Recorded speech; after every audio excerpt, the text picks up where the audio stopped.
Morning, everyone. So Anish has already talked about, the fact that we've come in from the Art of Living session. I just thought it's good to look at one of the things in that session was about introspection, about how to de-stress. From yesterday, from Beek's first presentation, everybody's been talking about what does it mean for us in the retail industry to start going back to what the consumer really wants and what impact that has. So I think this is a session where we can introspect a little bit more on that with this panel. And I'd first like to invite Simon to talk through his presentation of customer-centric retailing. Thank you. Good morning, everybody. I'm delighted to be here this morning. I've got to say, I've been to quite a few conferences across Asia over the last 6 months or so. And the passion, the energy, the interests at the RF is quite refreshing. It's quite outstanding. So yeah, I'm delighted to be part of it, and I do hope that you find this session engaging and interesting. I want to set the scene, and I want to tell you a little bit about how to become customer-centric, what customer-centric really means for a retailer, how you can get to know your customers better, and how you can make that information live and breathe within your stores. To set the scene, I work for a business called dunnhumby. We really only do one thing. We're a consultancy that's focused on using transactional data to understand customers. We've been around for a while. We work in about 28 markets at the moment, including India, including China, including 3 or 4 other Asian countries. Now, my goal really is to make you think a bit differently. And I firmly believe that the biggest danger that we face as managers and retailers is not what we don't know, it's what we thought we knew for sure, but actually it just wasn't the case. And as an example of this, I want you to think about loyalty, and I want you to think about the loyalty schemes which I know a lot of retailers either already have or are considering adopting or are in the process of launching. And I've visited India a couple of times over the last year. I'm not an expert on India at all, but I visited a few times and I had a few conversations.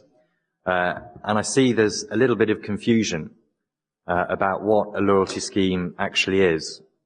You ask people, describe your loyalty scheme, and people talk about points programs, they talk about CRM, they talk about communications, they talk about incentives, they talk about experience, advocacy. You then ask, well, what's the point of having it? What's the benefit that it brings? And people talk about, well, 60% of my sales go through on the scheme, or I gave out 1 trillion points last year, or I've got 3 promotions per week in my leaflets that are only for loyal customers. They don't talk about, well, my sales have gone up 2% since I launched the scheme. They don't talk about, well, my customers are now 5% more loyal. Or my satisfaction has increased 3% because of the scheme. The purpose of having a loyalty scheme is to grow loyalty. If we can't measure that, if we don't know that our scheme has had that impact, we've really got to think, well, why did we do this? Have we made a mistake? Should I be rethinking my approach to this loyalty scheme? Because they're expensive. And if we don't get a return, if we can't prove the return, we need to kind of really rethink. We also see that a lot of schemes that people have can become quite mechanical. People get obsessed with the operational aspects of the scheme, the technology that underpins the scheme, the communications that go alongside the scheme. And they become a bit clunky, not very natural, not something that really lives and breathes within the organization. One approach to changing this is to really go back to basics. A lot of people over the last day, and I'm sure through the course of today as well, have talked about customers and talked about how we must do what's right for customers. Now, really, the prime goal of a loyalty scheme is to enable us to do that. It's to enable us to understand our customers better. We've worked with probably in excess of 40 to 50 schemes around the world. And by and large, we see that viewed as just a way of giving a discount, a way of giving points, a way of rewarding customers. At best, you'll have a one-to-one return. So you give $100 out in points, you'll get $100 back in through the till. It's a break-even situation. The real skill and the real power is using that data in a clever way and in a way that reflects what customers want within your stores. And with a bit of imagination and with the right kind of analysis, the right kind of segmentations, it is pretty astounding what transactional data can tell you about your customers. So, for example, through looking at transactional data, you can tell, is somebody price sensitive? Are they affluent?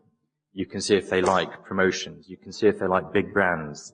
You can see if they're quite adventurous in how they cook. You can see if they do a lot of entertaining. You can see if they've got a big family, if they've got a baby, if they've got a pet.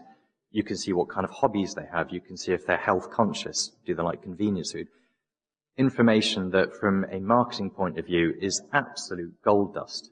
It tells you exactly what's important to this customer. It tells you what kind of messaging to use. It tells you what kind of promotions, what kind of products they're going to respond to if you give them an offer on it. But even outside of marketing, this information has got direct relevance to how you set out your store. Stores are a bit like a battlefield. There's a huge amount of confusion. Customers struggle to find the products that they want. They don't understand the way a store is laid out. They don't understand the adjacencies that they see.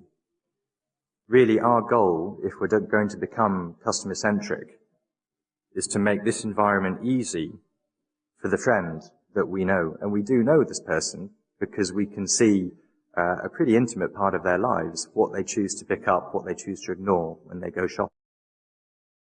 And I want to give you some examples of how this actually works on the ground in a store. If you look at the products that somebody buys and you look at the products that they don't buy, you can build up an idea of what products they would substitute between and what products they would definitely never substitute between. For example, shopper goes in, they're looking to buy product A, it's not available, they switch to product B, but they would never switch to product D.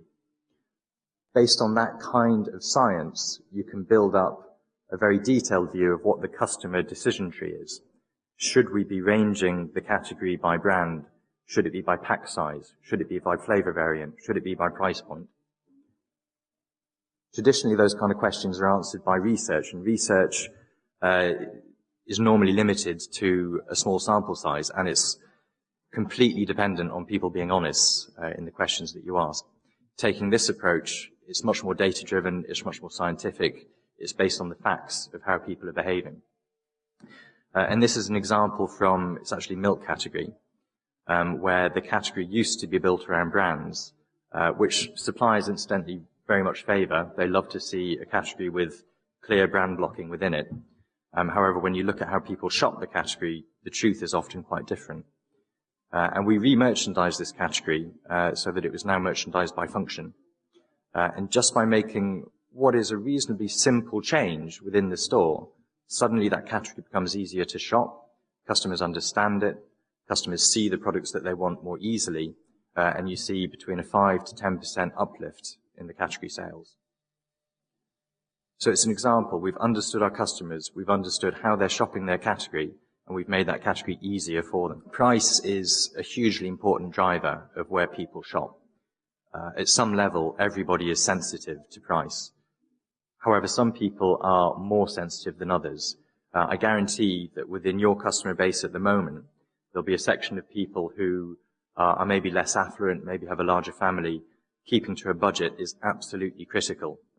There'll be another segment of people for whom a bit more upmarket, a bit more affluent, they're actually more interested in quality, in the provenance of the products, in the convenience, in the choice, in being excited in what they see in the store. Now, understanding those two groups of people and understanding what they buy changes hugely the way that you lay out the store, the way that you merchandise the products, the way you promote the products. In this example, we saw category sales declining. It was in laundry detergent. And we couldn't work out why until we looked at the customers who were shopping. And you could see very clearly it's those price-sensitive customers that were driving that decline. Now, we hadn't changed the range, we hadn't changed the price points, but what we had done is take space away from key products that were bought by that customer group. So all we had to do was put that space back, give more space to the products that these people wanted. Suddenly, they could see them as they were walking past the aisle. Suddenly, the availability got better on them. Sales uplift 16%, volume uplift 48%. Simple changes based on understanding your customers and understanding what's driving a change. Once you've understood the group of customers who really, really care about price, you can then look at the products that they're buying. All retailers want to be known as the market leaders for price. They want to have a very strong price image. The way you influence price image is by being cheaper, or at least being on the market average for the group of customers that really, really care about price. And we know the products they buy. Typically, it's quite a small repertoire, maybe only 200 to 300 lines out of a SKU list of tens of thousands. And we can afford to be cheaper when it's just a reduced list. In fact, we can even pay for being cheaper by floating the price on the lines which are bought by more upmarket customers. So we know the products bought by people who are price sensitive, we can be cheaper on those, and we can pay for it by being a bit more expensive on the products that are bought by people who don't care so much about price. This kind of thinking probably has worked the best in our kind of experience with Tesco in the UK. Tesco were facing a price war against Asda, which is essentially Walmart, and they couldn't afford to match Asda across the whole stores. But using this approach, we could identify the subset of products which was absolutely vital to match on, because those were the products that customers would really, really notice. And by doing that, our price perception actually increased over the period, and we could do it in a way that did not destroy our margin. Promotions. Promotions are a hugely important part of retailers' business. As much as 30 to 50% of sales might be going through on a promotion. We found, though, that there's very little science that goes behind understanding what products to put on promotion. Often, the decision is based on, well, what's the supplier going to pay for? The supplier's going to give me a little bit of back margin to put my product on the leaflets or to put it on gondola end. The voice of the customer is absolutely lost. Simply by understanding the promotions which create a sales uplift, or the promotions which see an increase in basket or customer penetration when they're running, you can see a drastic improvement in the sales performance of a promotional strategy. Now, you've got to balance that. You can't just turn off promotions which are generating back margin, but you can over time move away from a back margin to a front margin dominated promotional strategy, and it's good for customers. You're suddenly promoting lines which customers actually want to buy. This is an example from the Co-op in Norway, where by taking this approach, if you look at the chart in the bottom right, we saw the reach of the leaflet, so it was a promotional flyer, went out every couple of weeks, nearly doubled after we started running promotions that customers actually wanted to buy. So we doubled the number of customers that were buying something from this leaflet. And you can imagine the impact on customer satisfaction. Suddenly you're receiving a promotional flyer that's got something on it that is relevant to you. Targeted communications is one of the mainstays of being customer-centric, one of the mainstays of most of your loyalty scheme. We've seen over the years that the targeting of these communications evolved from, in the early days, being very acquisition-focused, both from a brand and a retailer's point of view. We want to bring customers into the store, or a brand wants to get customers to switch from brand A to brand B.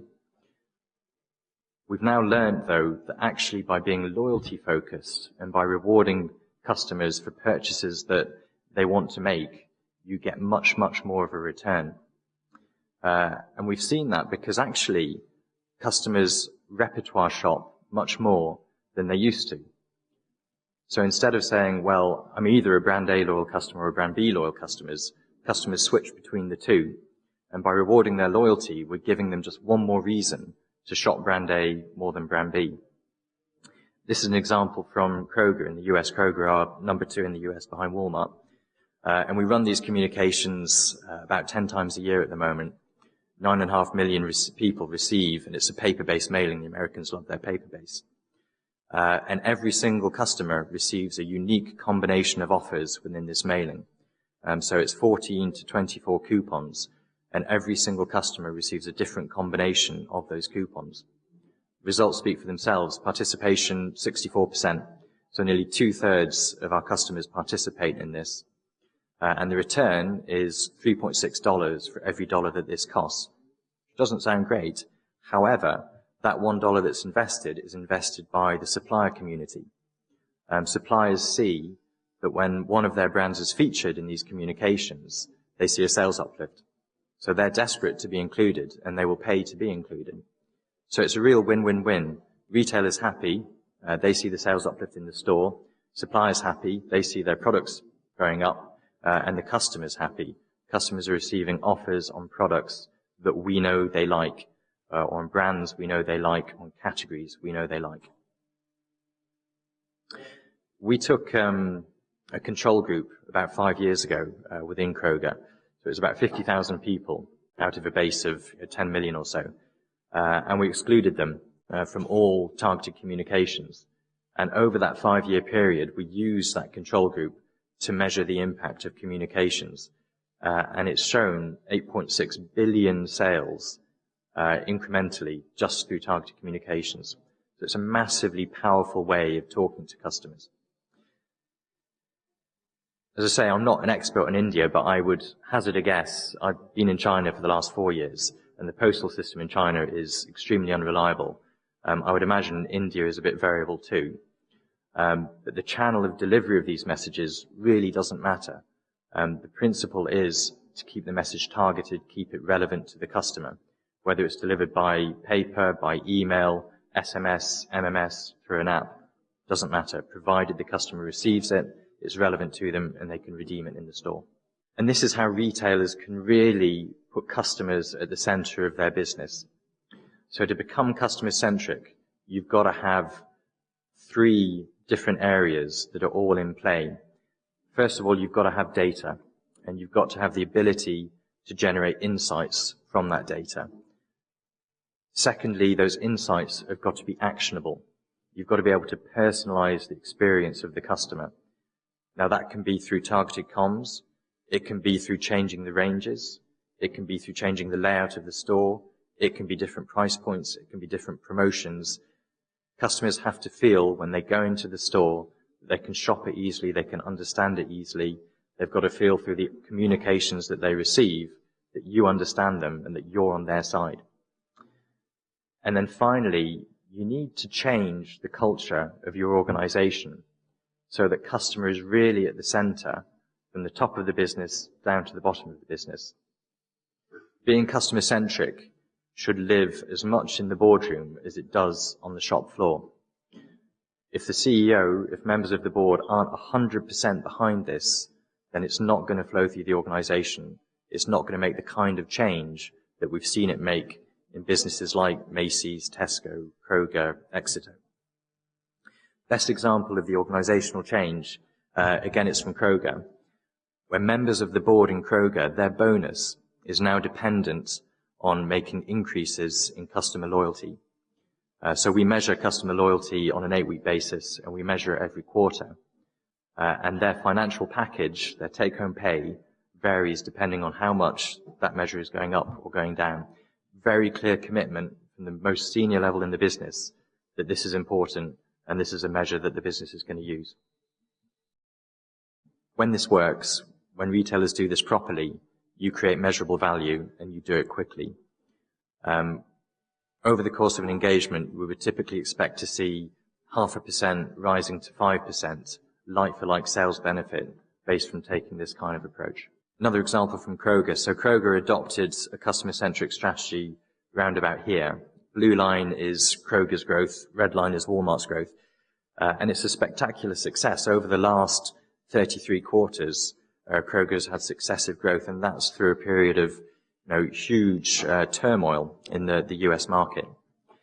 The most astounding feature of this, though, for me, is that 95% of Kroger's growth has come from existing customers. So these are the people who are already walking in the door before Kroger took this action. However, Kroger were only getting a portion of their spend. Even your most loyal customers today, they're probably only spending 40, 50% of their total wallet size with you. If you increase that to 60, 70%, then you can see a huge like-for-like impact. And you should be able to increase it because you know these people. You've got their information. You know what they're buying. You know something about them. That's far more easy to leverage than bringing in somebody cold off the street who you know nothing about. It occurred to me yesterday, attending a lot of the presentations, that the future's bright in India. The economy's growing. Retail seems to be growing. A natural question to ask is, well, we're talking about a new strategy, a customer-centric strategy. Why would I bother? I'm doing okay. If it isn't broken, then don't fix it. And I think that's a great question, and I don't have all the answers to that. I think it would be a good question for the panel to discuss. But here are some thoughts. Actually, one retailer that I talked to yesterday said, yeah, I like loyalty, but I'm not sure that it's really going to step change my business. If I wanted loyalty, I'd buy a bloody dog. I thought it was quite a nice quote. But we think there's 4 reasons for seriously becoming customer-centric. 1, people are growing at the moment, but why grow at 10% when you can grow at 15%? Hard, cash-based region. You can make more money if you put customers at the center of your business. Secondly, and there's been lots of animated discussion about FDI and what that means, but really becoming customer-centric does arm you against the future. I can see 2 things that are going to happen in the future in Indian retail with almost certainty. 1, retailers are going to compete more and more against each other, particularly in the bigger cities, where the most affluent customers will live, and where the kind of most sought after estates will be. People are going to look for more of a point of differentiation, and we see this in China at the moment. In China, there's lots of reasonably large regional players, and they've all got national aspirations, and they know that at some point they're going to butt up against each other. And they're looking forward to, well, what's going to be my point of differentiation at that stage? And customer centricity is a very powerful point. Thirdly, if customers like you, they are more likely to take more services from you. Example, Tesco have got a bank, which is now the 2nd largest retail bank in the UK. They provide telecoms, and they've got drugstores in store. They even provide funerals these days. And they've based all of these brand extensions on a solid understanding of what their customers want, who should be targeted for these extensions, what kind of messaging to use, and it's worked for them. And then the last point is a bit more philosophical, really. What kind of business do you want to be? Morally, it's quite a nice place to be a business that puts the needs of customers first. And for me, this comes down to, if you're in a meeting, what kind of conversations do you want to have? Do you want to be asking, how can I give my customers what they want? Or do you want to be asking, how can I get my customers to do what I want? A customer-centric business will always be thinking, how do I give my customers what they want? And I think that's just a nicer kind of environment and nicer business to be in. That's all I've got to say. Thank you very much for listening. So we're now going to hand over to Ashish and go into a panel discussion. Thank you. I'd like to keep this session a bit interactive just because there's a lot of people in the house, and customer centricity and consumer understanding is probably something we're all interested. So any first questions for Simon? Then we can take it to the panel. I can do air traffic control. So Simon, just to wind up with what you said, there seem to be three things that come out from your session, right? One is customer centricity is a strategic choice. It's top down. The organization needs to be bought into it. The second is the customer actually tells you from the data that we get based on them walking to the store and buying a brand and showing up at a retailer what their preferences are, what they're really interested in. And I guess the third is that loyalty programs can be made profitable if you embed it into the system, and then you can drive, you can actually use it in merchandising decisions, you can use it in marketing decisions and drive the business based on that. What about the relationships in your experience from, the retailers that you work with? Is there something to do with relationships when you say what's top down for a Tesco or a Kroger? what kind of relationship do you need to be able to drive this customer-centric approach? Fundamentally, what needs to be in place is the vision that becoming customer-centric isn't just a marketing function. It's not just a small part of the business that sits with a loyalty scheme. It's something that's got to be bought into right at the top of the business. And if that vision is there, then everything else can fall into place. So all of the relationships, with the delivery functions, be they within marketing, be they within commercial, be they within the supplier relationship side, they can fall into place. But that vision, that strategic intent has to be there, and it has to be very clear at the top of the business.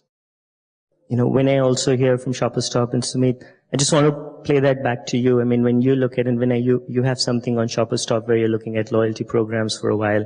How do you look at it in terms of integrated approach within the organization?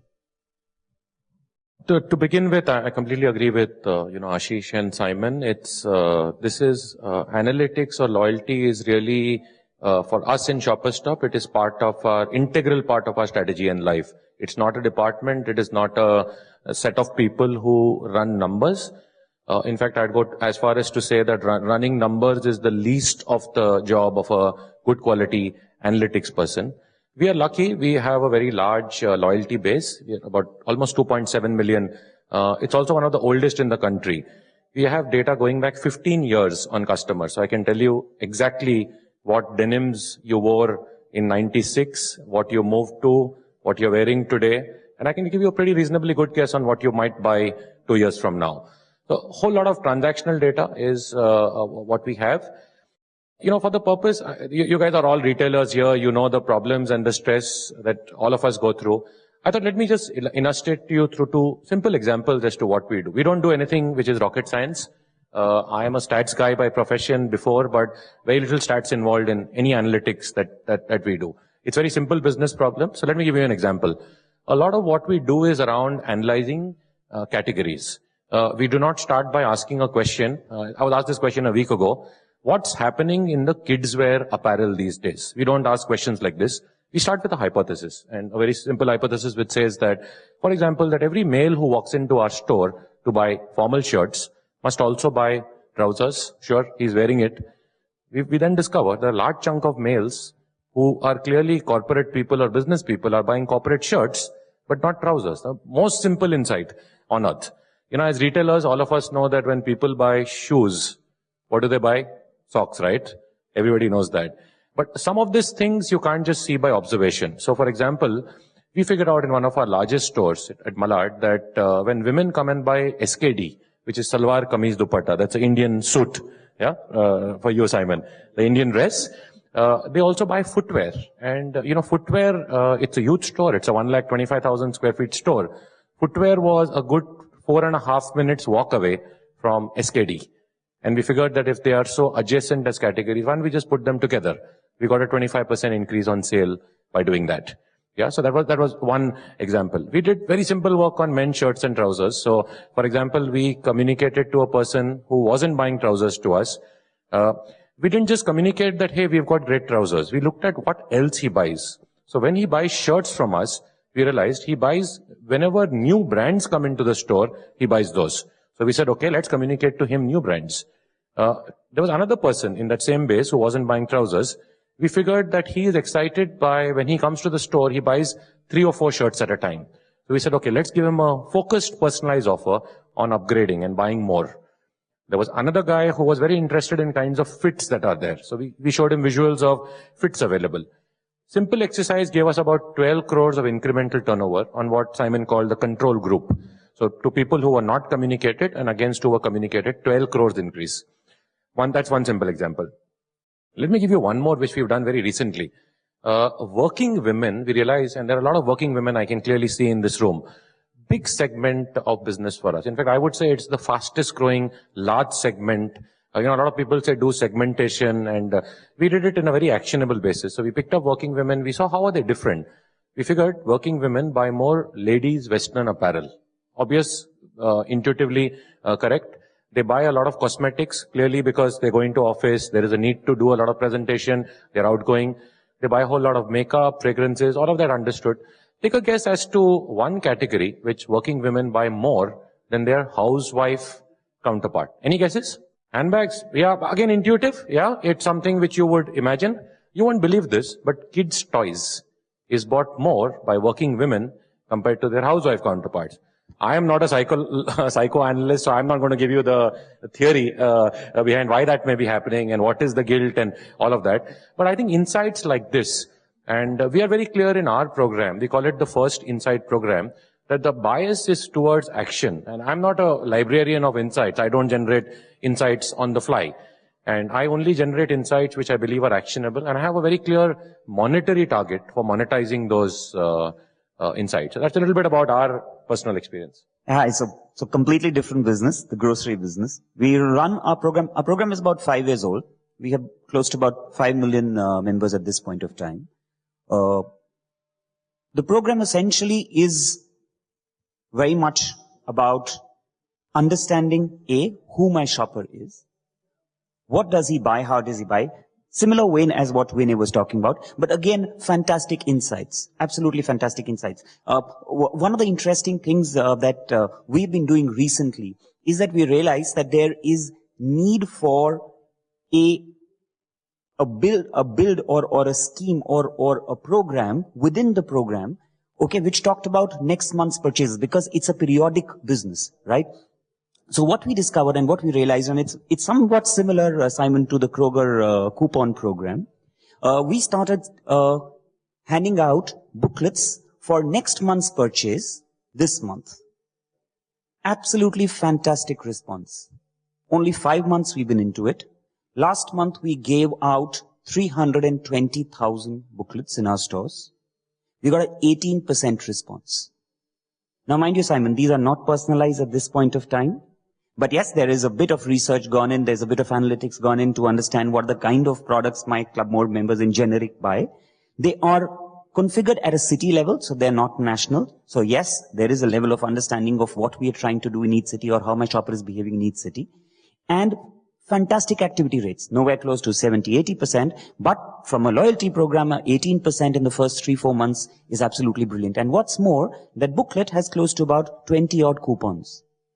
We're getting an activity rate of almost 3.5 to 4 coupons for every single member who's coming and redeeming. That is a very, very, very high activity rate. And of course, we have great plans in terms of what we can do with it.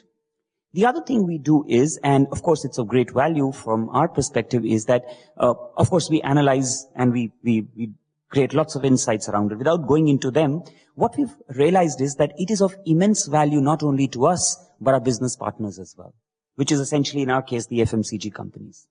So we've created a platform, which we've already talking to many FMCG companies, and some have already bought in, is that here's a tool, Mr. Brand Manager, which can come and reside on your desktop, and you can play with it. You can understand what those 5 million shoppers are doing, how are they buying, what product are they buying. You launched a new variant. Did it cannibalize your other brand or your other variant? Your competitor launched a new product. Your core customer base tried that new product. Did they stay with it or did they come back? How many of them stayed with the new product? How many of them came back? So on and so forth. All kinds of understanding of the shopper. So that's a brief about our program. One takeaway I have is, should go buy 4 shirts, no pants, and I'll get a discount from Shopper Stop, right? So I think we hear from, retailers that you're actually seeing programs being built in. Professor Sid, I just wanted to, turn it over to you a bit and say, what about the customers? Yesterday you were talking about switching costs for customer is 0. There's a lot of transition happening. Are customers in India ready for looking at this loyalty program? Do they actually value it? This is exactly the challenge that we as retailers have. When the switching cost is 0, how do I retain my customers? That's what the challenge is, right? Now this is where I think, let me take 2 steps back and be an academic here, which I am, and bring in something here. Any one of us, when we look at the retail trade, we are looking at such a macro level. Unfortunately, customer doesn't worry about macro. Customer says, this is my store, this is my store, this is my store. Which one do I buy? That's one. So therefore, to start with, it's always one-to-one relationship for the customer. We may be talking to the world, but customer is always building a one-to-one relationship. As they say, one to many is flirting. And customer doesn't flirt. That's a problem. Maybe in the beginning time, they will try, but ultimately in the head, they are very clear that this is what they would like to buy it from. And so when we look at, therefore, if we look at customers and if we look at store by store, each store has a catchment area. That catchment area never grows at a rate at which you would like your business to grow. So how do I grow my business, therefore, in the same catchment area? And catchment area or trading area doesn't just expand like this. In fact, it shrinks with time because you have competition coming in, right? You have customers moving out, customer moving in, all that. So trading area, each of my store, therefore, because customer doesn't buy from the chain, customer buys from a store. So for me, loyalty is not national level loyalty. Loyalty is within the trading area. Am I able to hold that customer or not? And, and what I'm finding that the faster you succeed, faster you actually exhaust potential and faster you invite competition. So if that is what it is, and we have all noticed that the next store always gets started very adjacent to the most successful store. Right? So therefore the customers are going to get choices. Which means if I am looking at my customers, I have to look at my existing customers and I have to also look at new customers. When we are looking at data tells me only about the existing customer, it doesn't tell me about new customers. So my objective therefore is, how do I maximize my profits from the existing customers?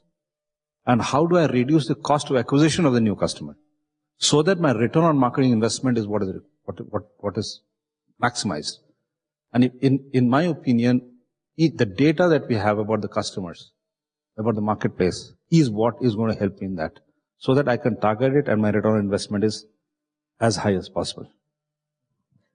Vikas, what about your experience with your global retailers again when you look at customers? Do they again, when you bring in the loyalty measures, is there an ROI on it that we look at from a customer-centric standpoint? You've heard insights, from Vinay and Sumit on what happens with what you can do with data. I'd like to share something, what we do with data globally. We essentially use data to connect the dots. So we look at transactional data, behavioral data, attitudinal data, and we try and draw a holistic picture of the customer, which leads all the way down to customer engagement and brand experience. So it's far more than acquisition or retention that loyalty talks about. We obviously like to believe data is the new oil. What do you do with that oil? I would say get a massage. Well, I'll extend the corny joke. I coined an acronym, which is what are the best practices for using data and the new oil, which is SPA: speed, personalization, and awards. So with respect to speed, some insights we've got. We do some work for Etihad in the Middle East, and we found that 75% of your most engaged customers actually signed up within the first 90 days of the program, even 5 years out. Something else we do with respect to speed is timing, which is in combination with digital.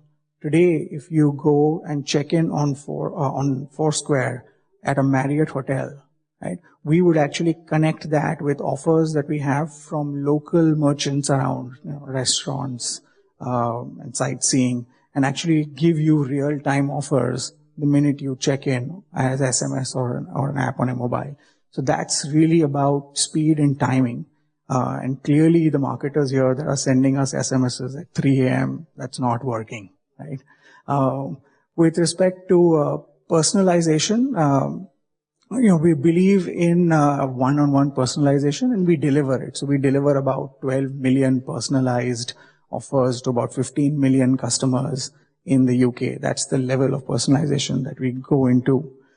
Closer to home, why personalization is key. We run the Taj Hotels program. We find that 10,000 of the top customers deliver 20% of the revenue of Taj Hotels, right?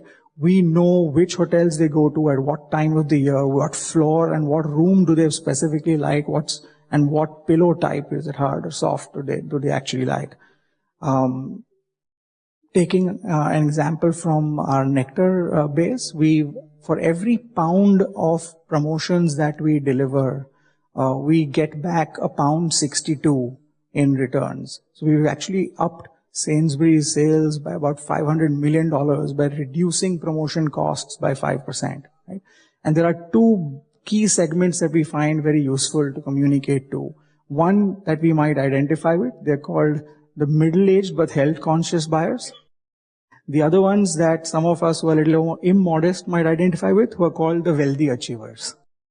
So that's really where the UK, some of the learnings are. And finally, with respect to awards, it's essentially rewards, but how do you make the customer taste blood and then have them really come back to you? So we deliver about $1.5 billion of rewards annually.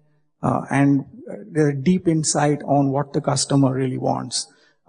Interesting things, for example, that the customer always wants perceived value to be much larger than what you think you're giving them.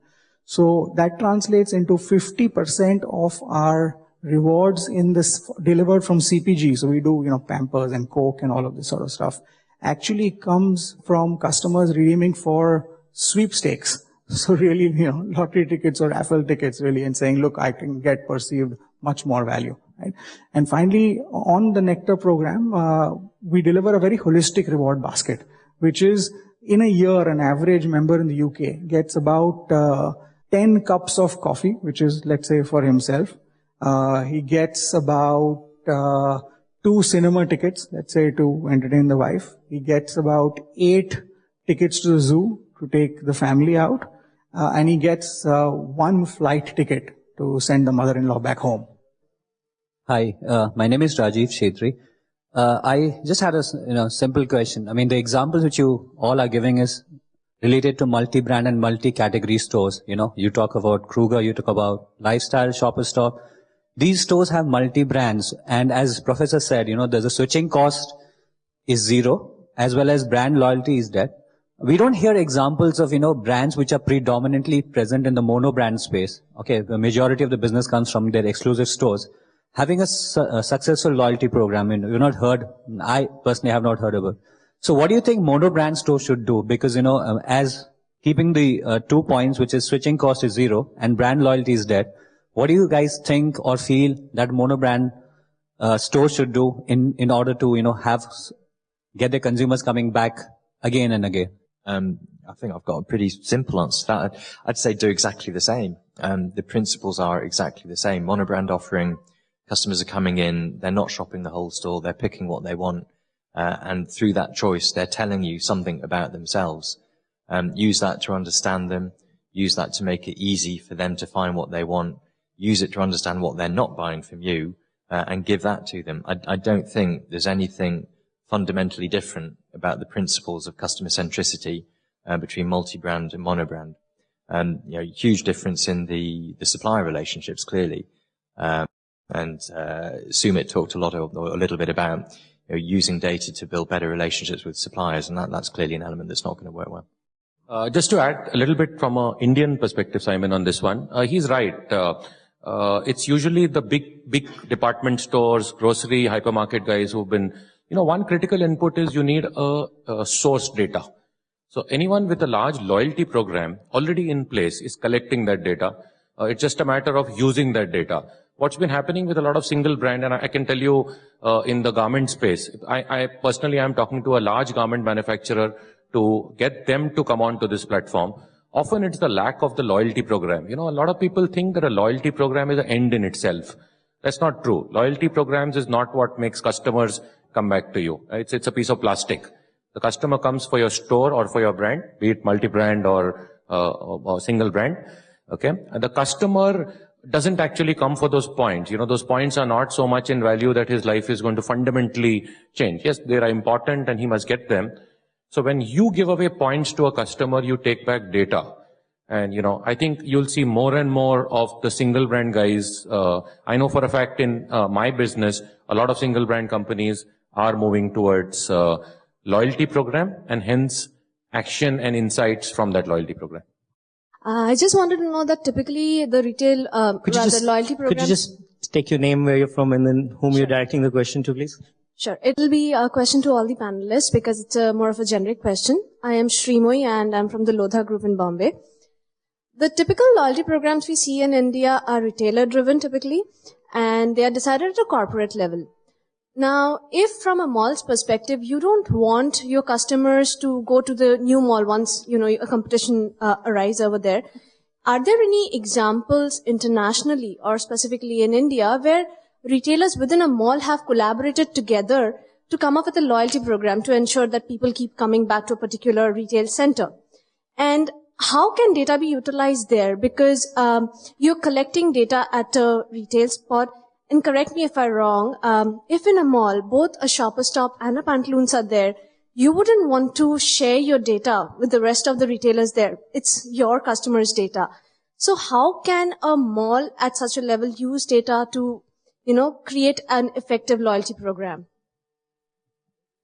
So let me just make a little bit one addition to that is that there's always a win-win relationship that you're looking. So it's also the brands. So sometimes you're looking at bringing in the brand and the retailer also into that. So, but Sumit, do you want to first?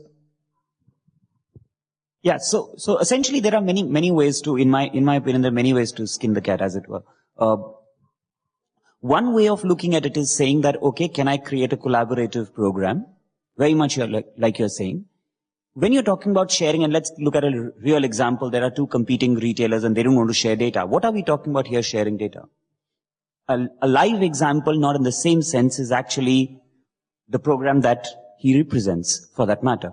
It's a much larger program. A multitude of retailers come together and drive a program together. Maybe there's a separate agency driving it, or all of them coming together and driving it.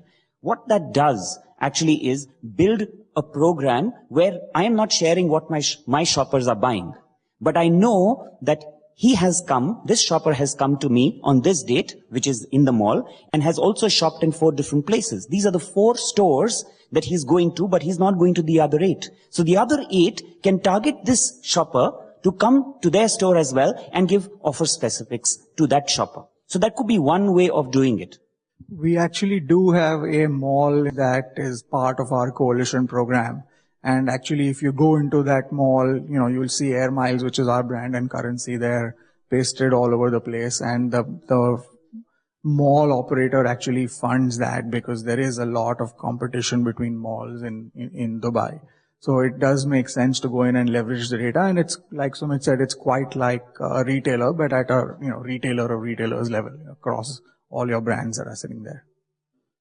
And to answer in a way monogram question is, some of the best loyalty programs in this country, go back 15 years, and one of the best loyalty program was Indian Airlines, right? Flying returns. It was one of the best loyalty programs of this country. So it's not the retailers who have done it. A lot of other people have done it. Banks have done it beautifully since ages. That's something which is there. The question that comes is, and since you represent a group where what I'm seeking similarity between your question or her question, that I have a customer whose purchase frequency is low. How do I ensure, should I therefore invest in a loyalty program or not? Or should I invest in loyalty? Forget about program. Should I build loyalty among people? Should I build relationship?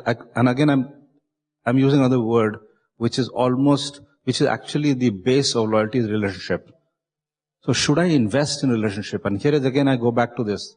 If there is switching costs are low, when customer shows churns, what is happening? If you find this happening in mobile industry also, huge amount of churn. Should I invest in relationship or not? And that's where the question that Simon and everybody is saying, that it's your belief. What do you want to do? Is your business built on relationships or money?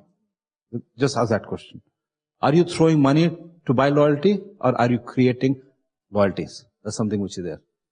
But let's also understand here one thing, that whenever we are talking of any of these, a lot of us talk about what we call an attitudinal loyalty, which means building an attitude, a favorable attitude to the brand or the store so that people come in. Are we making sure that people also that converts into behavioral loyalty? Is something which is there. Attitudinal loyalty is easy to build, if you ask me frankly. It's a behavioral loyalty which is where data and everything starts coming, isn't it? So relationship, how do you convert relationships into a behavior is what is the challenge, and that's where you have the big data coming and helping you out. But I get slightly uncomfortable talking about attitudinal loyalty or emotional loyalty when we're talking about grocery retail. The fundamental truth is you're buying your groceries. It's not that exciting. It's not a sexy thing to do. People do not form emotional loyalty with retailers. They could form it with brands. They can form it with luxury goods retailers. Grocery, not so sure it's going to happen. But the behavioral loyalty side, absolutely. If we give customers a world-beating store experience, if we make the products they want easy to find, if we give them the right promotions, the right targeting, that builds the behavioral loyalty. And the behavioral loyalty, that's enough. That's going to grow sales. That's going to keep your customer base growing over time.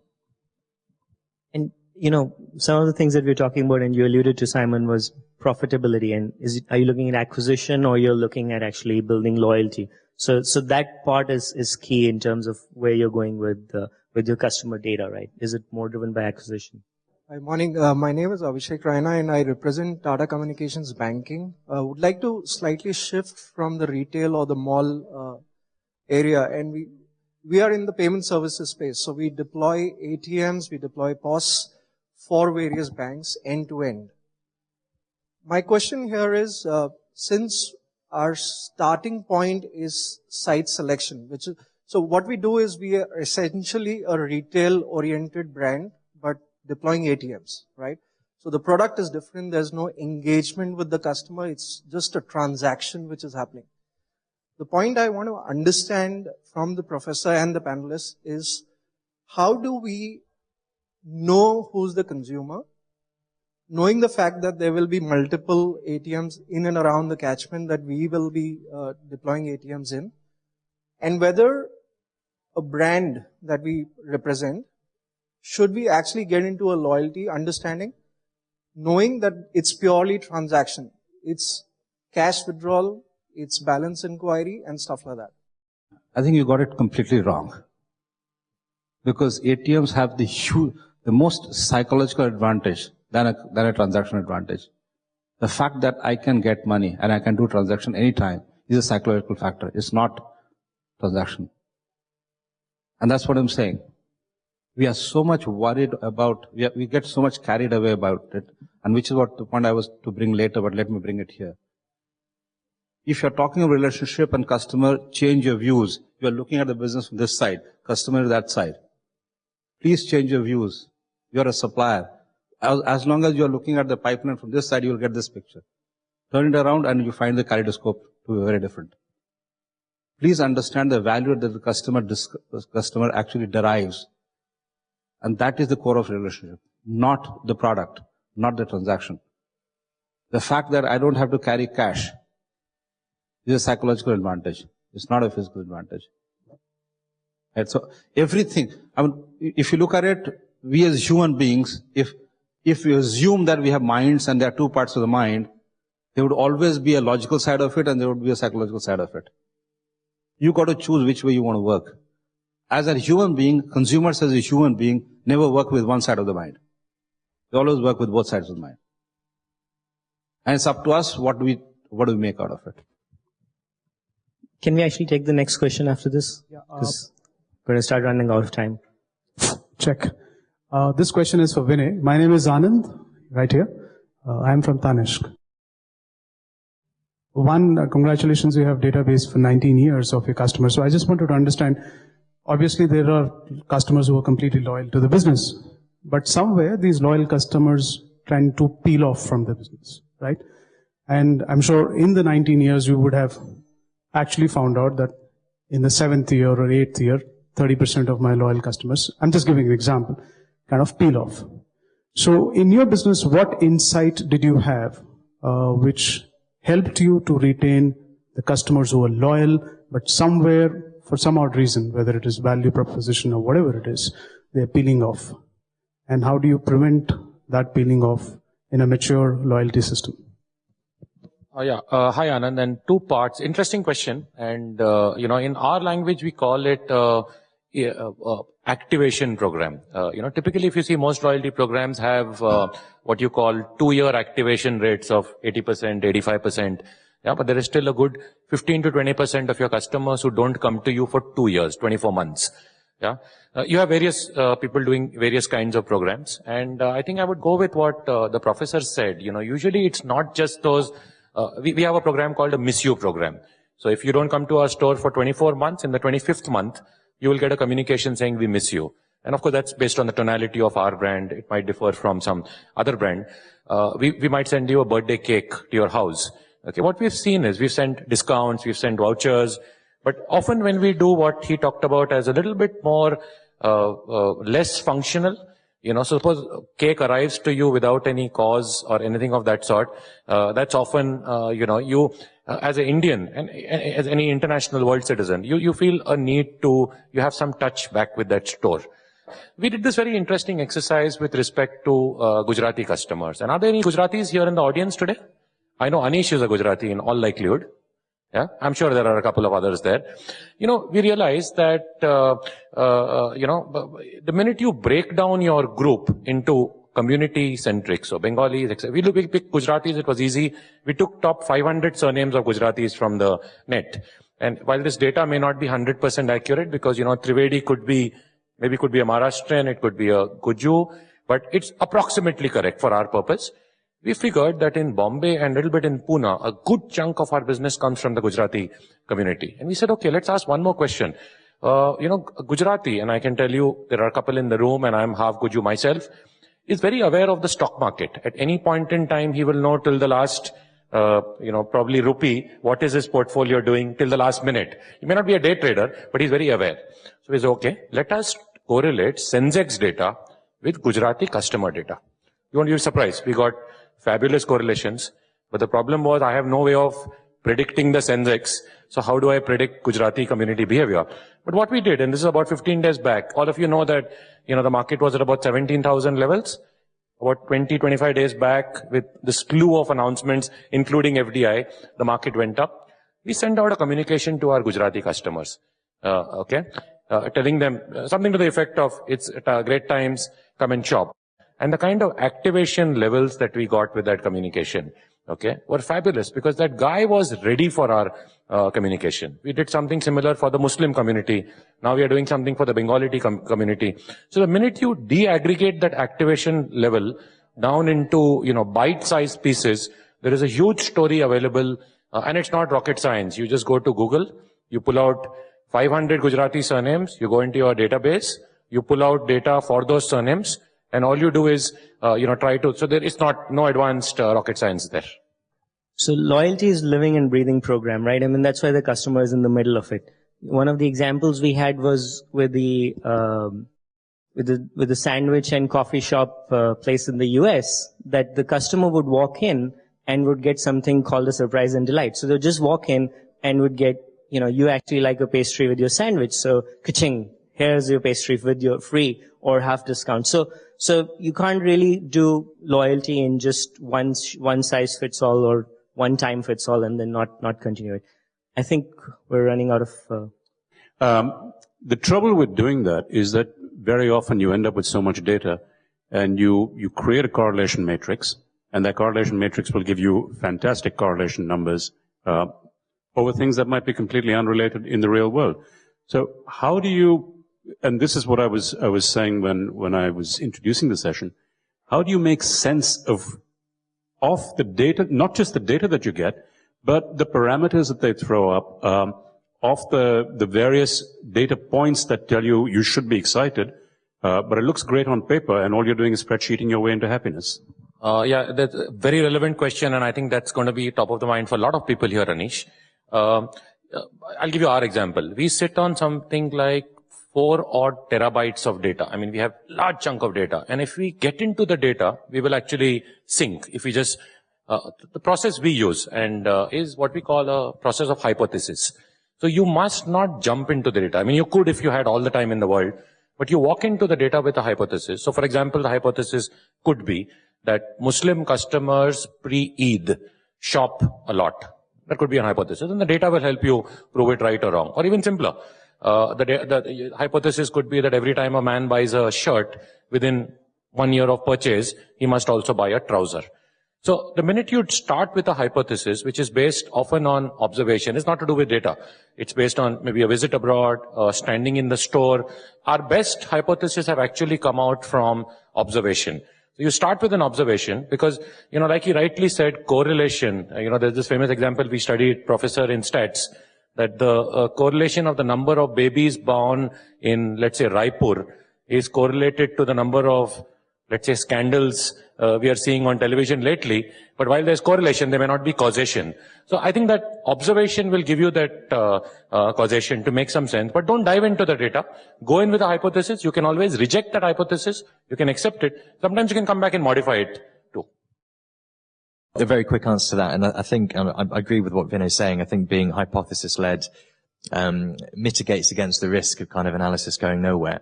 There's an expression that we use called analysis paralysis, and the way that I think you avoid that is you don't let analysts do the analysis alone. You make sure that there's some business-focused people, there's some commercial people who are aware of what's going on and are involved in the interpretation and the derivation of the analysis. In fact, just to add to that, Simon, what we do is the merchants drive that, for one. And two, we have, in addition to this, we have something which we call the train of thought analysis. So you sit with an analyst and say, okay, this is related to this. If this is so, then what is that? If that is that, then what is that? So there's a whole train of thought analysis, and you spend a day there, and what you come out are a bag full of insights, which then you, over a period of time, use. I think my name is Chintan Chopra, so I represent Nokia. So my question is to Professor Sinha. In our industry, in the telecom industry specifically, so there are many operators, who give different offers to both the existing customers as well as to the new customers. And in many cases, the offers to the new customers are more lucrative than what they offer to the existing subscribers. So my question is that how, as a company, you should ensure that a proper balance is maintained so that both your existing customers should feel that they are being taken care of properly, and at the same time you are offering something really lucrative to attract the new consumers. I think you have hit the problem right there. And this is a question which I have to almost all, including us. The time that we spend segmenting new customers, do we do that with existing customers? Probably not. Probably not. So we assume the existing customers, that they are there, and that's what, therefore, let's go and acquire the customer, and now that we have a scheme for a new customer, let me give it to other customers also. And the guise, or the disguise is, I'm rewarding loyalty. The fellow doesn't even need it, but we still want to give it. Right? So first thing of loyalty or this is that we must differentiate between existing customers and new customers. And the difference conceptually is very simple. Existing customer comes back to you on the basis of experience that the person has. As an existing customer, I don't look first to competition. First, I look back in my head to say how good this company has been to me. A new customer always looks around the competition and then decides. So the whole basis of decision making is different. And therefore, how can I have the same program running for the two sets of customers? As simple as that. That's true, but in many cases, what happens is that the existing customers feels that the company is not doing enough to take care of him. So that's exactly what it is. That means the person is not finding it relevant to what you're doing. As simple as that. The two, right? If I can add. So I need to be very, very careful about it, saying that. And let me also tell you, running a scheme is so very easy, but running a customer-centric program is very difficult because it is very implementation heavy. Throwing a promotion to the whole 9 million customers is so very easy. One email and everybody gets it. But am I really sending relevant things like Vinay and others have been saying? If it is not relevant, after 3 emails, I'll put it in spam. After that, you have lost the existing customer also. So my request is, if at all you want to take advantage of the existing customers, it requires effort. And that's exactly one of the reasons why many people don't even get into it, because it requires a very implementation heavy program. It's not so easy to run. And it's expensive. It's not cheap also to run. Therefore, it has to be strategic in nature. It can't be tactical. You can't be using a loyalty program as direct marketing tools. It has to be fitting into my business strategy as to how do I reduce my cost of acquiring customers? How do I increase my return on marketing investments to the extent that can it help me get me ROCE, better ROCE for my business? If I'm not looking at that level, I'll still see it as a marketing program, and I don't think we will ever reach the results that we expect from them. I think the strategic difference is for a new customer, you're designing a program which is for reducing the cost of entry, and it's towards brand trial, or service trial, versus designing a program for existing customers is about increasing exit costs. So that's more about brand engagement. So you think of it that way, you will see completely different drivers for those customers and therefore have different offers. I have a question here. My name is Ashwini. It's to Mr. Vinay Bhatia first. Do you ever share any of your insights on the customers with your vendors? Anything with your brands that they can do something about their product mix? And second question is to the Dunnhumby gentleman. Is there this category captaincy even in lifestyle stores abroad, or is it just with the hypermarkets where you sell day-to-day, transactions, transaction-led, not in lifestyle? So does that happen, the category captaincy and all of that? Does it happen abroad in lifestyle space? On category captaincy, yes, it does. So some of the department stores that we work with would have category captains, and absolutely, there's a lot of insight and data sharing that goes on between the retailer and the category captain. Yeah, the most enlightened of the retailers that we work with, they embrace the fact that the suppliers, the manufacturers know the categories, know the brands a lot better than they do. So suppliers bring in that brand category knowledge, and they bring it from the marketplace, not just from the retailer. But the retailer knows the store operations, they knows what works in store. And then the Dunnhumby insight, we understand the customers, we know how to marry the two together. And when that works well, and it doesn't always work well, but when it does, you do see spectacular results. Hi, I'll just answer the first part of your question. And, coincidentally, I have, I think Amit Sarda is in this room. Can he raise his hand there? He's from a brand called Soulflower, one of our partners at Shoppers. I coincidentally saw him around the time you asked this question. And we did some work with Soulflower, which is one of our home brands. And basically, he makes, various home refreshment items. We did a lot of data sharing with Amit and his team. And we talked to him about what is our home customer all about. Yeah. And we figured out, we ran a program, we ran a actually very targeted offer to buyers who weren't buying Soulflower, and we got fantastic results. So that was one part of it. I think on the product development that you mentioned, that's an interesting question, a little bit complicated. I think one of the things we came out with in consonance with Amit and team, we figured a lot of behavior of customers is zodiac sign based. Now, as corny as it may sound to you, people do read the Linda Goodmans of the world, and Librans are supposed to behave in a particular way, and Scorpios and all of that. And we actually figured, and I think he went ahead and did it, right? He went and made a range of, so we had a lot of data in terms of when our customers were born, and we tried to do some amount of behavior mapping there, and we figured he actually created a range for zodiac sign based.